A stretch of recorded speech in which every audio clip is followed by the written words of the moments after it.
Welcome to this week's Schiller's Tips. On this episode, we'll be creating a liquid flower using Blender and Natron. We'll briefly explore the compositor tree on Blender to render out a C-depth pass with anti-aliasing, which will be then used for compositing on any external compositor. I'll go over some of the nodes you'll need on Natron to shuffle that information into your composition so you can check out how to do depth of field on Natron, and also light wrap for your images against a composed background. You can download Natron from natron.fr free compositing package. Without further ado, let's start. Open up Blender. My version is 279B from July 25th from this year. Create a plane and subdivide it 2 times by pressing Ctrl 2. With this, we will do the basic petal. Then Shift D to duplicate your selection. Rotate it freely by pressing RR. Activate Boolean tools on your user preferences add-ons if you don't have them active. Press Ctrl Alt U and type Bool on the search box.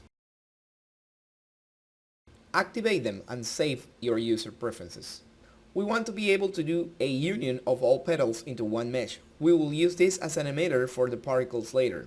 Create a new particle simulation by going into the Particles Property tab and hit the plus sign. Press Alt A to play animation. You'll see a red line cache on your timeline. This is expected. The particles fall. We need to turn off gravity. Go to the Scene Options tab, scroll down, find gravity and uncheck it.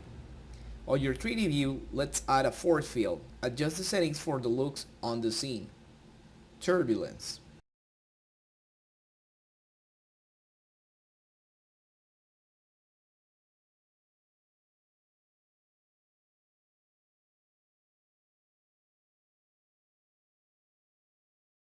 Let's rename it. At this time, please save your file.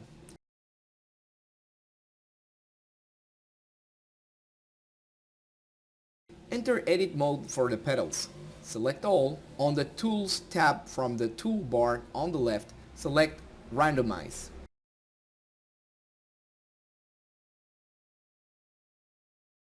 Exit edit mode and press Alt A. Your particles should now be much dispersed from the surface of the petals. On the Particles Property tab, change the lifetime to 150. Play with random and set to end the simulation at frame 200.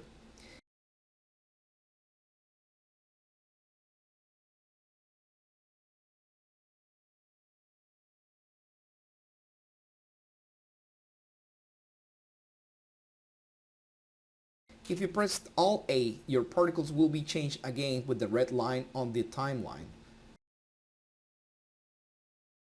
Open the render properties and we need an object to represent the particles.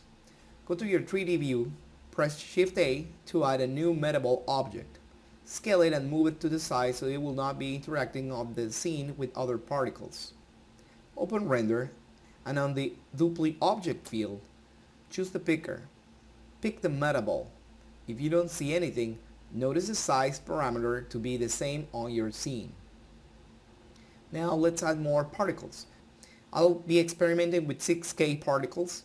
You can play with lower values first and bigger sizes for your particles. If you see your animation, metables should be interacting with each other as they collide and join. On the outliner, you recognize the special icon a metable has.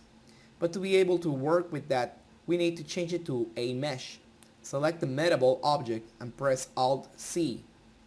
Select Convert Curves Metables to Mesh. The icon in the outliner is now a mesh icon. Rename it Mesh Ball. Here comes the fun part. Enter into sculpt mode and choose your smooth brush. Adjust the settings like in the video. Then start smoothing the liquid parts you're most interested in to make clusters.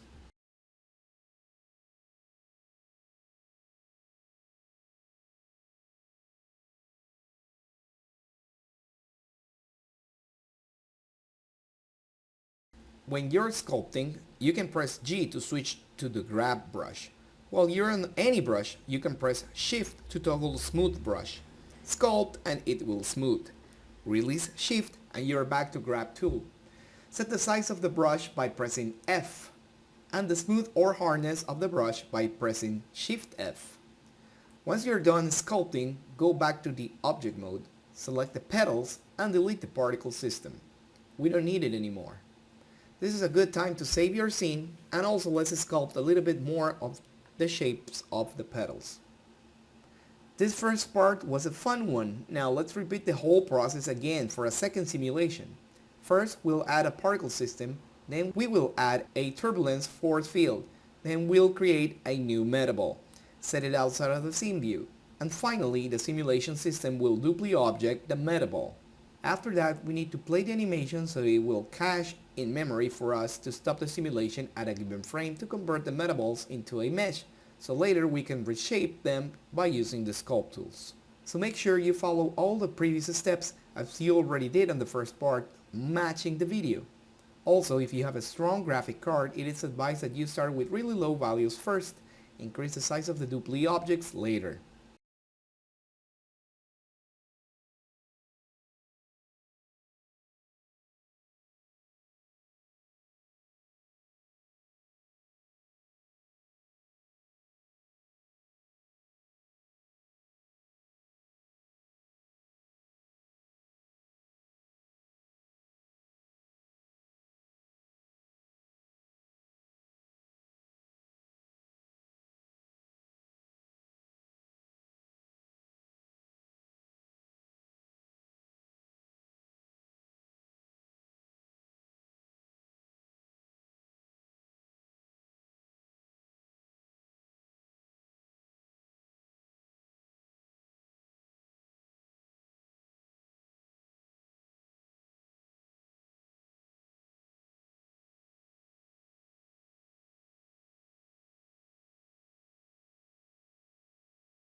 Once you like your simulation, make sure to click on the properties of the metaball object and change its resolution view parameter to 2 to have more details on the metaball collisions.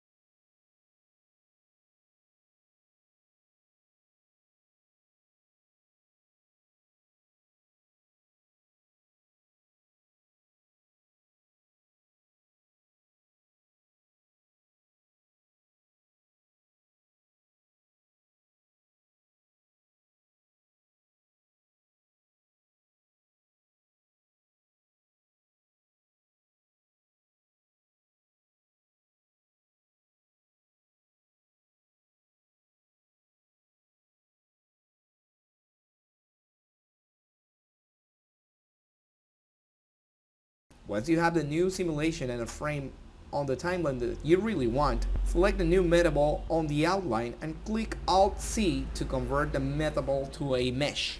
Then you can re-sculpt your simulation. Since there could be a lag on your viewport, I suggest you hide your previous simulation to make things smoother. That way you can change your sculpt brushes, sizes and hardness as well to try other sculpt tools from far and near distances to influence the overall shape of the simulation. Basically, the smooth brush is the one that takes all the credit here.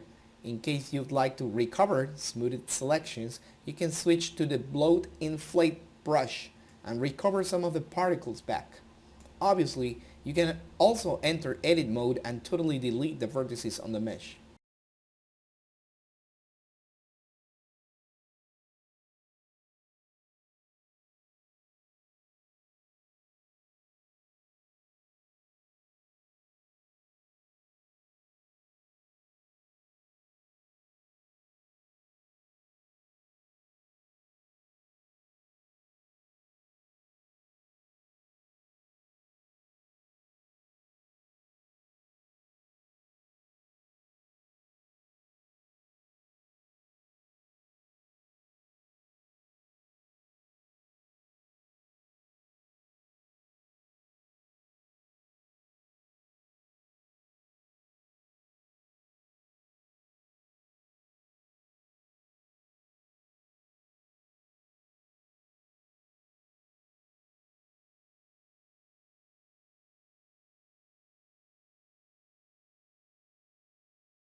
If you use Dynatopo to sculpt really minor details, the entire mesh will switch to the actual Dynatopo resolution. And that's why you see almost like a decimated mesh appear with their faces. On this session, I will not be using Dynatopo.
Let's create the materials now. Make sure you're on Cycles Renderer. Choose it from the top uppermost bar. If you create a material on Blender's internal renderer, delete it by going into the Materials Property tab zone. Cycles materials can be created using nodes or the buttons on the Properties tab. Now, select your mesh, then change your view to a node view by pressing Shift F3 where your timeline window was. And then press Create New, or click the plus icon on the Material Property tab zone on your right. Also, go to your World Property tab, click on Use Nodes, and switch on your Node 3 to the world icon. Here I'll define a background color.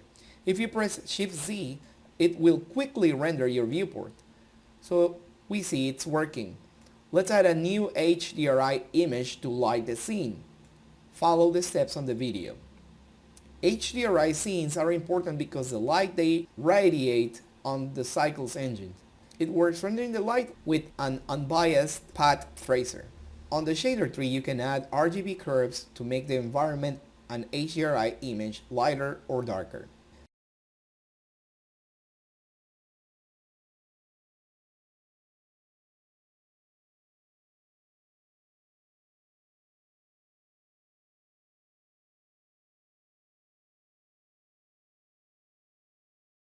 To rotate the image on the viewport, set the texture coordinates like in this part of the video.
And let's change the sunlight as well. The sunlight shadow is too soft, but if you use a near zero value, the light will get sharper. This is what I am aiming for.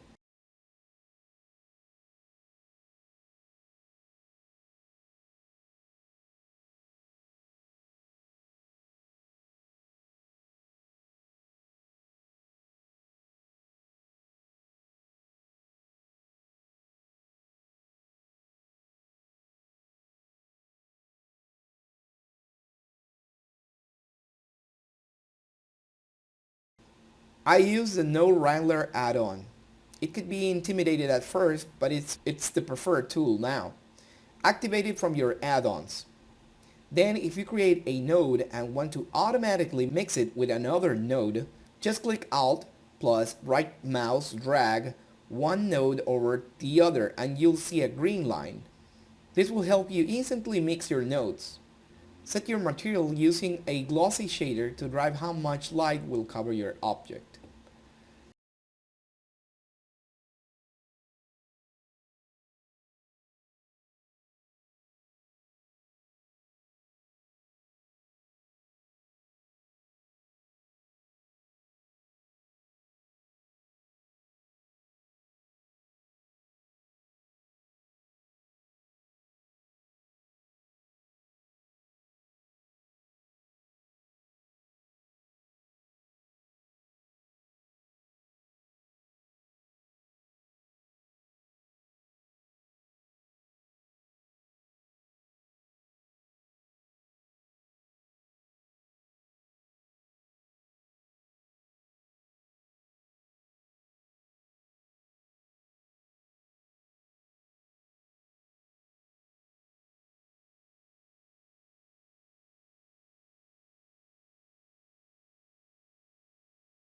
It is clear that we need more light bounces, so I'll create a plane, assign it a new material and add an emissive node.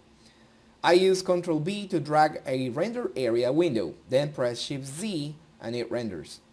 But to remove the plane from being rendered, I go to the Material Geometry Properties and down at the bottom, I uncheck Ray Visibility Camera from the Cycles Render Properties for the object and bam!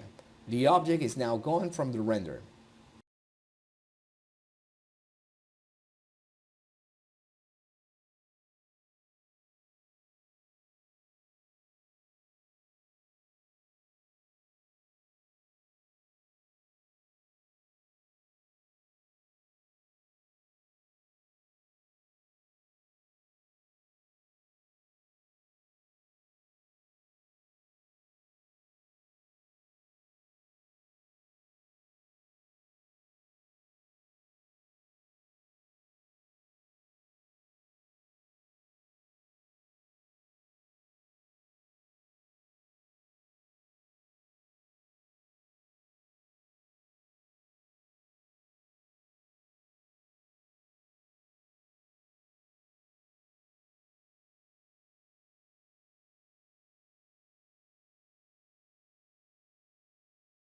We're going to set an image onto another plane, so Shift D to duplicate it and create a new material from the previous material by pressing the F little button. That creates a new false user. Rename the new material.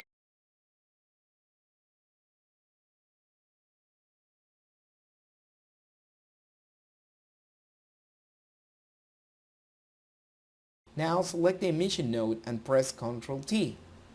This will automatically set up an image node with coordinates and mapping for your object. Navigate to where you can have a texture with some sort of black and white variation. This is important for reflections on the liquid flour.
Let's change to camera view. Press numpad 0. This will automatically switch to camera view. Press N.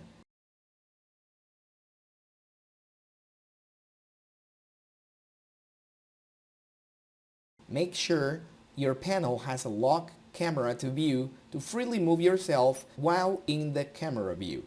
We will now create an empty to use it as a focus point for the camera.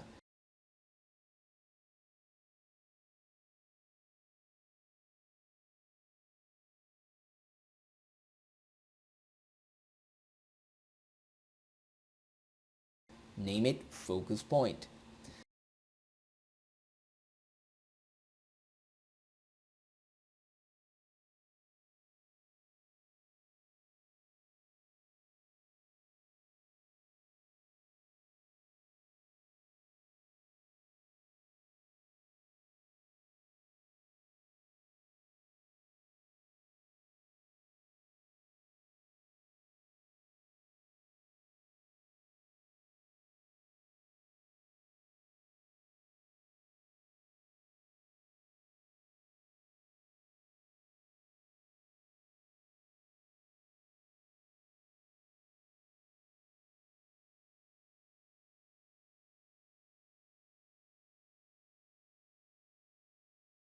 Select your camera on the outliner. Go to the Camera Property tab. We will activate the depth of field on the Depth of Field Property tab on aperture to 0.1, and then we will select the object focus point so the camera will focus around that area, giving us a nice bokeh effect.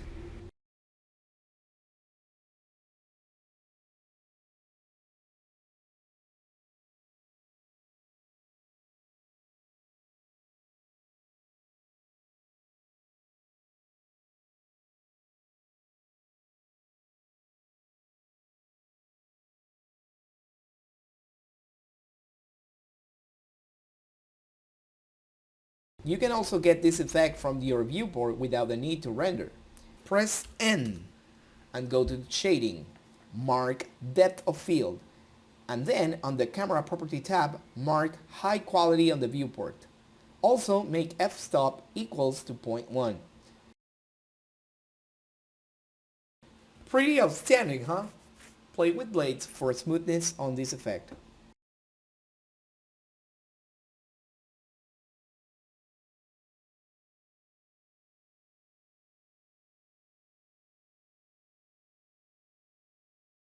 Cool! Now let's duplicate more planes selecting one and then Shift D. Position them on space. Most people coming from other packages have a need for a gizmo to control accurately the geometry.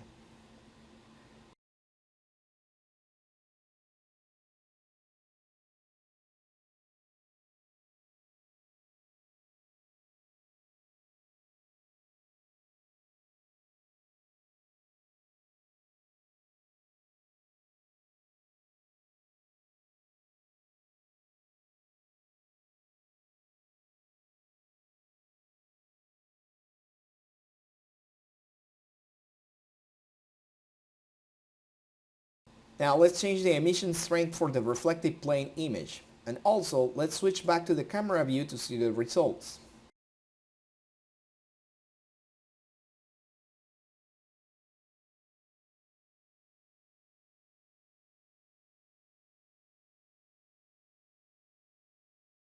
Alright, looking more like a liquid now.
rename the liquid plasticky material we have created.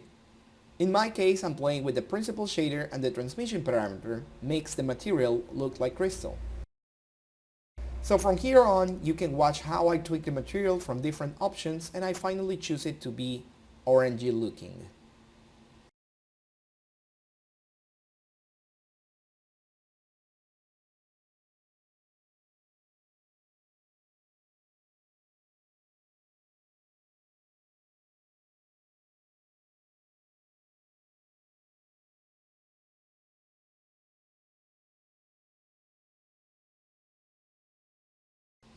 The source inspiration for this video was to pay a homage to the original inspired liquid flower design from the Softimage XSI version 3 that the Avid company had.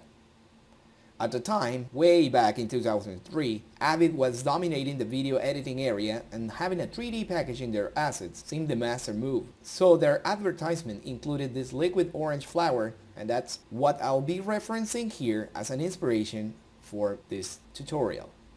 Background color plays a significant role for crystals. I bid you to look at how photography in the real world is made for crystal glasses and plates. Studio lights setup are also important. Therefore, you can see many long planes to draw the brightness on the edges of this mesh.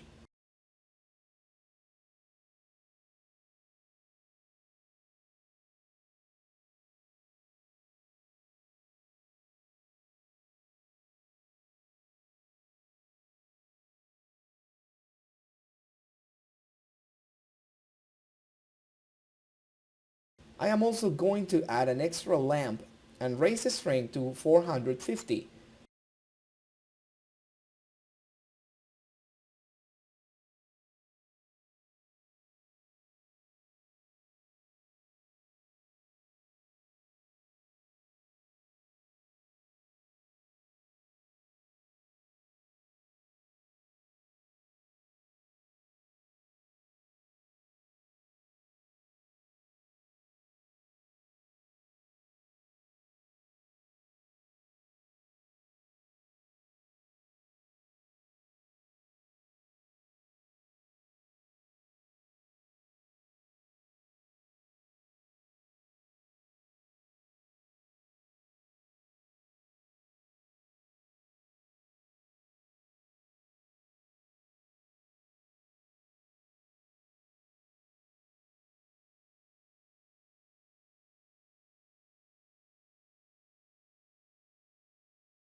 This is a good time to talk about color management on Blender. The representation we get on the screen could be driven by the color profile we choose from Blender or the exposure from the Film tab. I want to render an image, so I go to the Render tab and select for the display Image Editor. Also switch to Image UV Editor at the bottom window here, where your shading tree was before. Hit F12 or click on Render and you'll see a render appear on this window. Depending on your machine's specs, this can take from 3 to 10 minutes to render.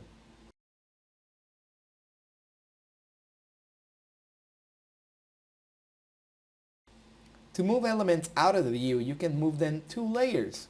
Select the objects, press M for move, and a pop-up will appear. Next, select the square number 2 from left to right, and your elements will be automatically moved there. Notice there will be a yellow dot on the second square representing objects living in the layers options for organization.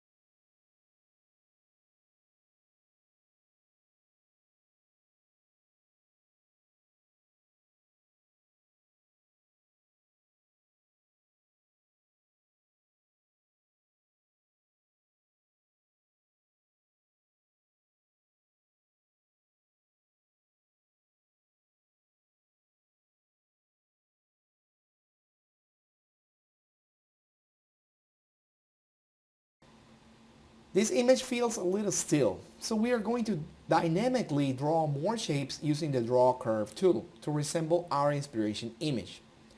Create a new curve object on your 3D view. Enter Edit mode.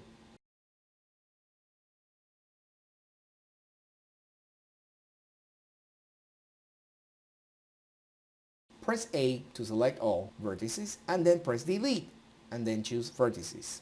At this point, nothing is visible from this curve object, but we can see on the outliner that this curve object is active.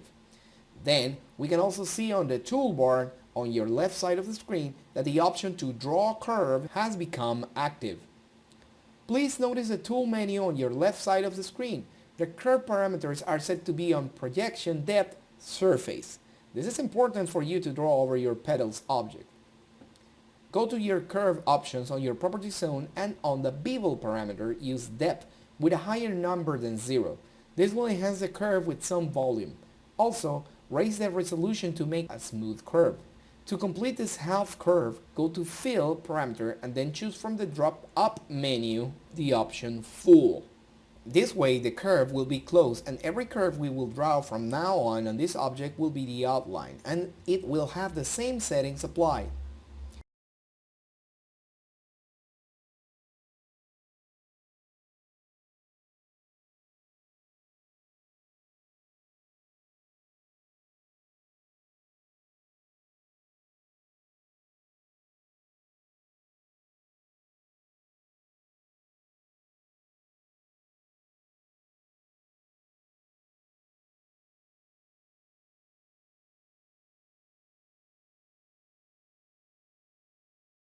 Now let's modify some individual points on the curve. Press N to bring the numeric panel on the 3D view and check on the Transform tab the new properties that have appeared when you have a vertex from the curve selected on Edit mode. Play with the mean radius to scale the vertex and to make the curve thick.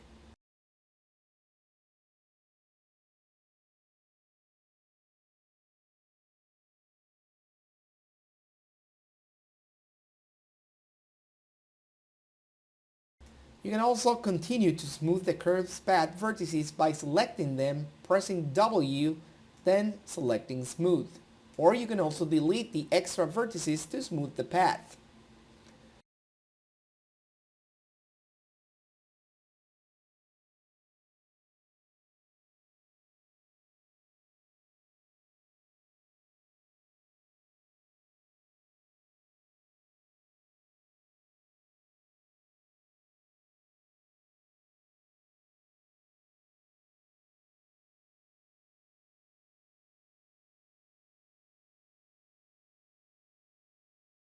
Let's continue to draw the second curve using all the previous settings. Just draw, pressing your mouse, and then when you're ready, let go to stop the draw. You may go to User Preferences, go to the Editing tab, and find Transforms, Release Confirms to be checked if you are not having this behavior on your version.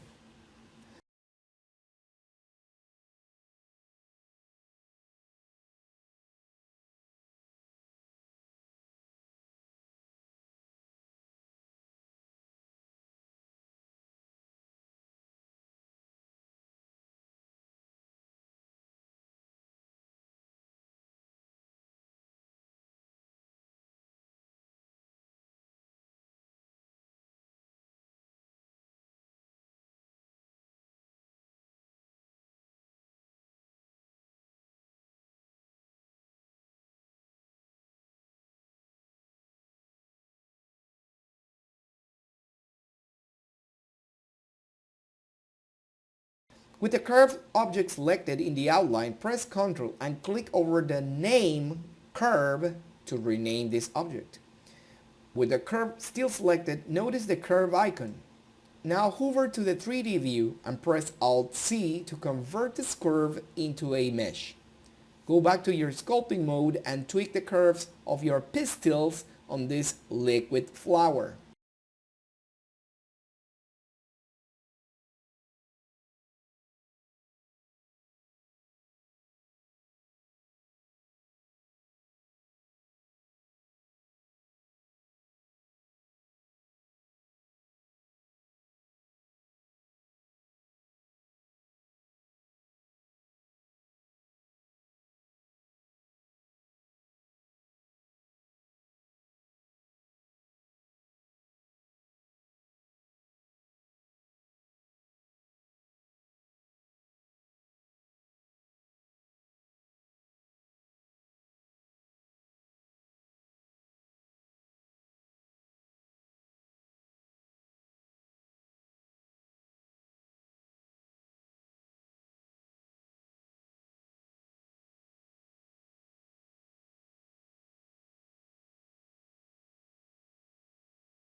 If you already settled your camera, it is obnoxious that you don't have a way to jump straight to your post camera every time. But you can create a custom camera view ready to be invoked at any time. Open your End panel and find Stored Views. If you don't have it active, please activate it from your Add-ons tab from your User Preferences Stored Views. Then click on Initialize, then Save Current. Rename the view to something meaningful and push the red button.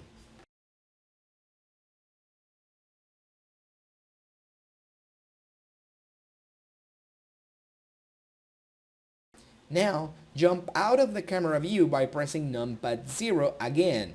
Work with the changes you need, and then when you are ready to render and you need your exact camera position, click on the box icon on the stored view. It will automatically jump to your camera with the stored position. This will only work if you're outside of the store view. If you switch to store view and accidentally move your camera, clicking the box icon will not return you to that position since you are still active on the store view. You need to switch to a view outside the store view for this to work correctly as expected.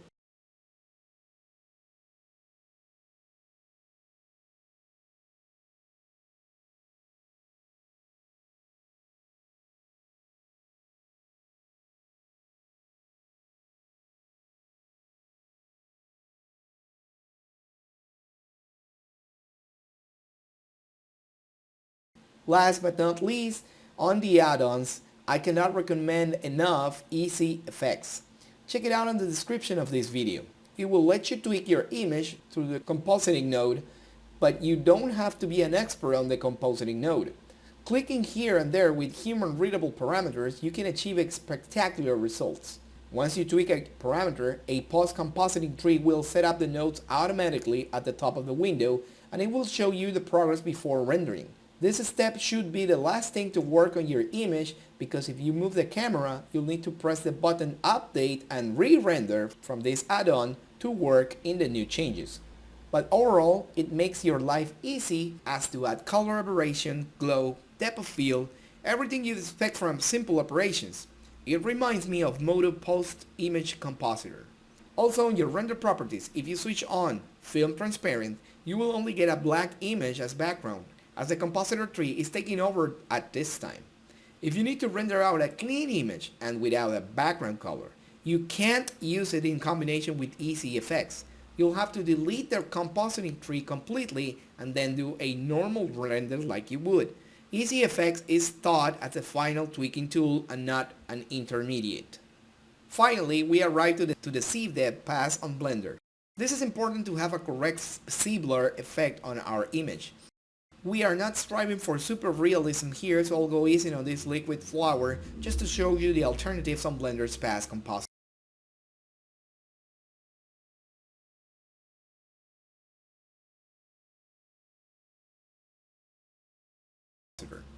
Notice on the lower part window the active icons of the two pictures together. That's the icon for the render tree compositor or the pass compositor, to be clear. You'll see two plugs, Image and C, connected to the image viewer. No science there. To work with a viewer like in Natron or Nuke or Flame, here on the compositor we need to add a viewer node. Then plug the image pass rendered cord to that viewer.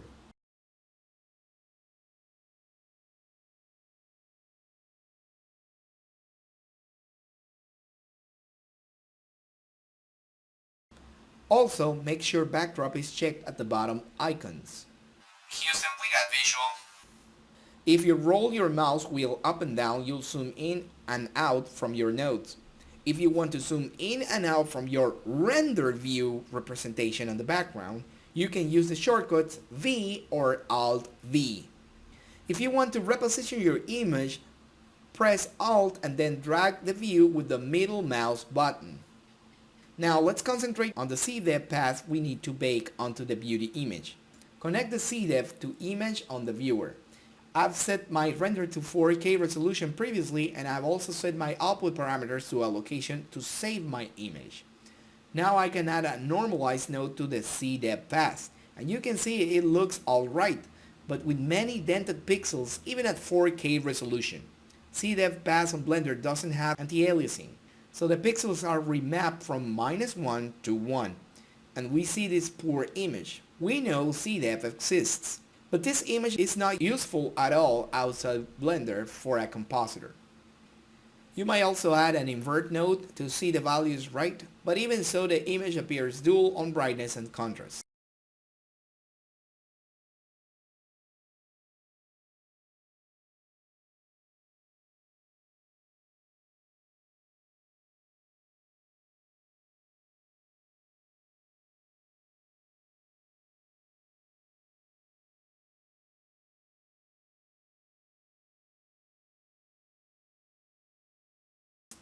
Activate on the render layers property zone the mist pass, and let's re-render the image one more time.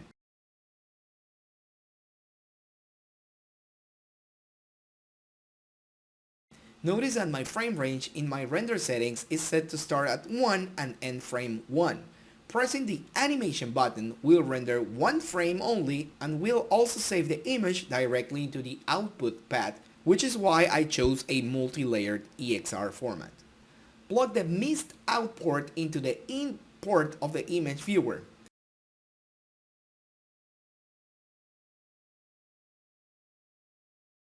You'll see a very soft and nice anti-alias grayscale image. This is looking more like something we can use on a compositor. But again, if you use an invert node, you'll see there's not a whole range of contrast.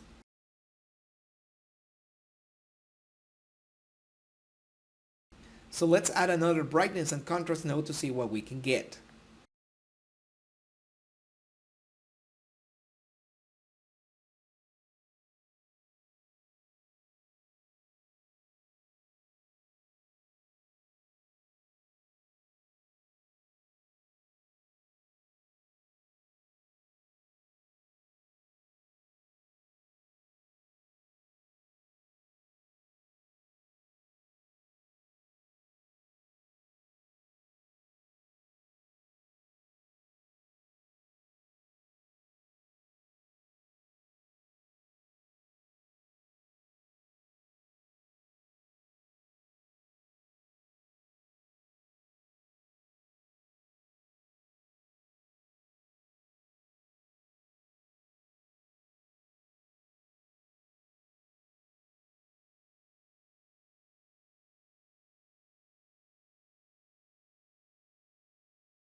Let's open up Natron. You can download Natron at www.natron.fr. It's free and it's open source and maintained by a huge community. Since my image was already rendered on the output path using a multi-layer EXR format, my three images, CDEV, Mist, and Composite image from Blender are dragged and dropped into Natron from one single file. Here we will intend to see what the mist pass did for us to give us depth information to post-produce the depth of field effect. If you're totally new to node compositing, don't be afraid. I'll use a very basic communication here for you to understand. I'm using the shuffle node, which you can think of it as an extractor, like the plugin in After Effects, to reach the image that's embedded on the multi-EXR render that we have here. So shuffle identifies what image from the entire stack of layers inside the EXR file we will use. In this case, I'll identify the render layer Mist Z. Right under the node, you have an option to read the set RGBA from R, the red channel. That means I only place the image on the R channel and it will get distributed to all other channels. I am going to add a hue correct node and click on the saturation, selecting all the points and lowering them. Then I need to raise the illumination values as well. I added a gray node, and please notice that I've remapped the black and white values on the gray node. This is how I'm getting the grayscale values back from the mist pass from Blender. My configuration of Natron may differ yours. To float the window, I control click on the node, then resize the window. I like to work like this. If you installed Natron for the first time, all your node properties will be listed to your right side of the screen and your compositing tree will be under. You can spend some time customizing your workspace in Natron on a YouTube search.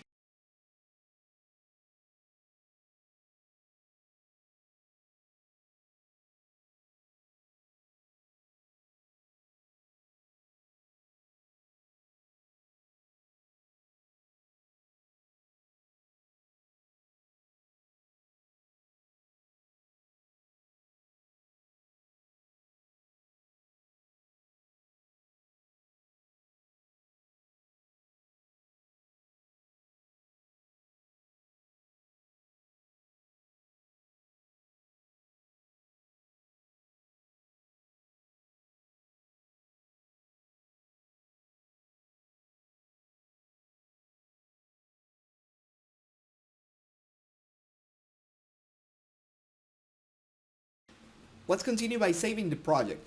Here on Natron, I'm using a gimmick blur depth. Works fantastically, although you need to download it and install it as an extra to Natron. Read the description below for the link. On the upper panel, you can see the recycled red icon on. This means the viewport is calculating every node exclusively and will represent it on the viewport with priority. In addition, changes on this node will be a little bit heavy on a 4K image. If you render something like 1280 by 720, it will be a much faster render. Please follow the node setup correctly and read the parameters to get the results you see on this video.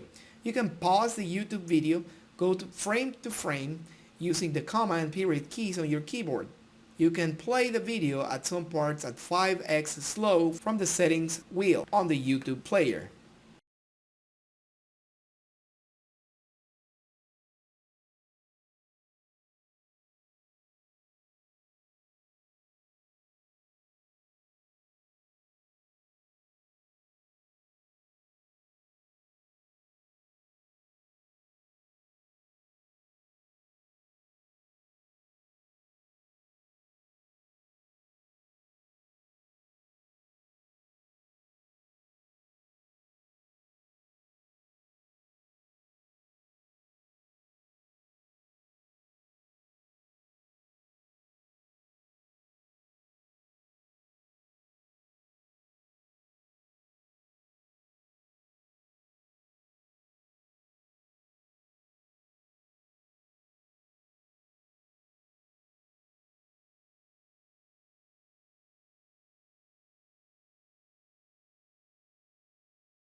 You have my immense gratitude for staying this long in the video.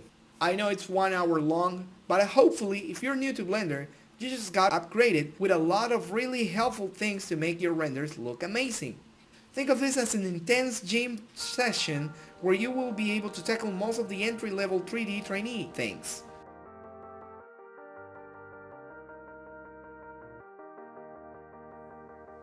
Sometimes when you're here, I can feel no doubt, 'cause you keep me where the stars are bound. It doesn't really matter, 'cause you're here with me now. It doesn't really matter. It doesn't really matter, 'cause you're here with me now. It doesn't really matter, 'cause I feel so free now.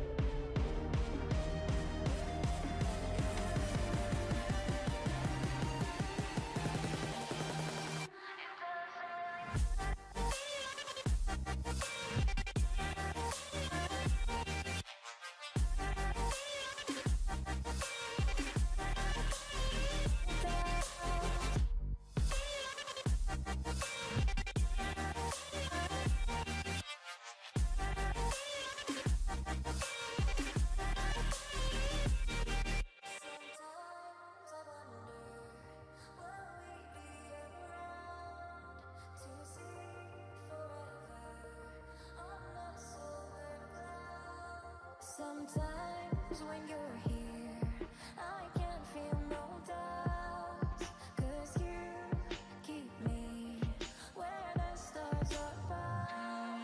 It doesn't really matter, 'cause you're here with me now. It doesn't really matter. It doesn't really matter, 'cause you're here with me now. It doesn't really matter, 'cause I feel so free now. It doesn't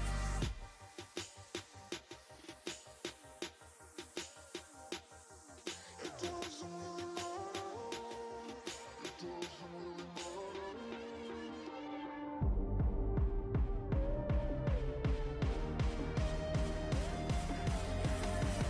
We've covered particles, sculpture, materials, render properties, even render passes, compositing, shaders, HDRI environments, and light.